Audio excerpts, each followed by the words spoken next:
Post-activation potentiation has long been known to enhance muscular performance. A voluntary muscular contraction would originate in the brain.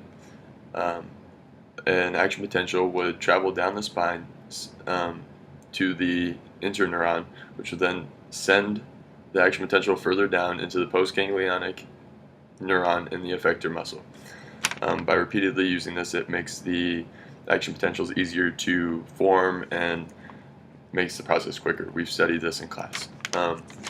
If you've ever exercised or have been in a mad dash to class, you might know the importance of a good warm-up to improve your potentiation. A group of researchers characterized the benefits of warming up as increasing your body temperature, increasing the dissociation of oxygen from hemoglobin and myoglobin. It increases your blood flow, increases your sensitivity of your nerve receptors.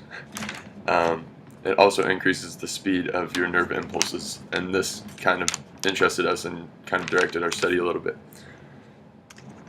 Another thing they didn't really talk about was the importance of warming up to prevent injury, and this can be, you warm up to progressively stretch your tendons and ligaments, aside from all these other benefits that they talked about, but you want to progressively, gradually stretch these so that you don't run the risk of injuring them in a burst of exercise or a burst of action.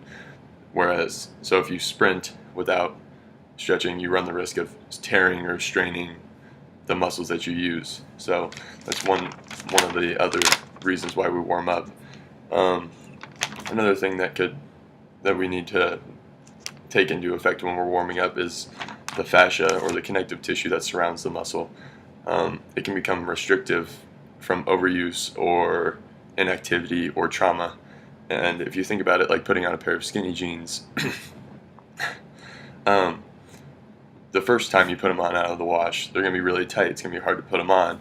The second time, if you don't wash them after you put them on again, they're going to come on a little easier, and so on and so forth. It just becomes easier, and the movement's easier.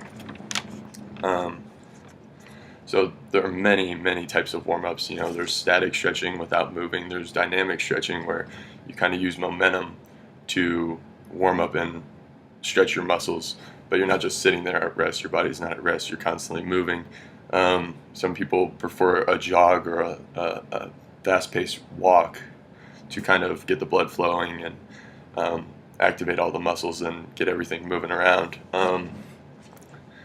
One study that we looked at showed that a prolonged static stretch actually could be detrimental to sprinting exercises. So there's not a clear consensus on which stretch or which warm-up is best, and so that's kind of the reason why we're seeking to do this study, is to identify which one is best, if there is one. And yeah, that's it. Thank you.